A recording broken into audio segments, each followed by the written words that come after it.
സങ്കീർത്തനങ്ങൾ 141 അധ്യായം സായാഹ്ന പ്രാർത്ഥന. കർത്താവേ, ഞാൻ അങ്ങയെ വിളിച്ചപേക്ഷിക്കുന്നു, വേഗം വരണമേ. ഞാൻ വിളിച്ചപേക്ഷിക്കുമ്പോൾ എന്റെ പ്രാർത്ഥനയ്ക്ക് ചെവി തരണമേ.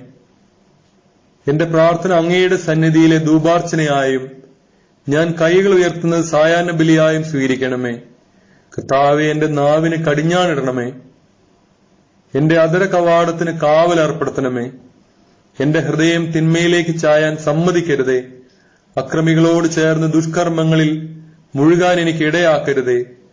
അവരുടെ ഇഷ്ടവിഭവങ്ങൾ രുചിക്കാൻ എനിക്ക് ഇടവരുത്തരുതേ. എന്റെ നന്മയ്ക്കു വേണ്ടി നീതിമാൻ എന്നെ പ്രഹരിക്കുകയോ ശാസിക്കുകയോ ചെയ്യട്ടെ. എന്നാൽ ദുഷ്ടരുടെ തൈലം എന്റെ ശിരസിനെ അഭിഷേകം ചെയ്യാൻ ഇടയാകാതിരിക്കട്ടെ. എന്റെ പ്രാർത്ഥന എപ്പോഴും അവരുടെ ദുഷ്പ്രവൃത്തികൾക്കെതിരാണ്. അവരുടെ ന്യായാധിപന്മാർ പാറയിൽ നിന്ന് തള്ളി വീഴ്ത്തപ്പെടും. അപ്പോൾ എന്റെ വാക്ക് എത്ര സൗമ്യമായിരുന്നെന്ന് അവർ അറിയും. വിറക് കീറിയിട്ടിരിക്കുന്നത് പോലെ അവരുടെ അസ്ഥികൾ പാതാളവാതിൽക്കൽ ചിതറിക്കിടക്കുന്നു. ദൈവമായ കർത്താവേ, എന്റെ ദൃഷ്ടി അങ്ങയുടെ നേരെ തിരിഞ്ഞിരിക്കുന്നു.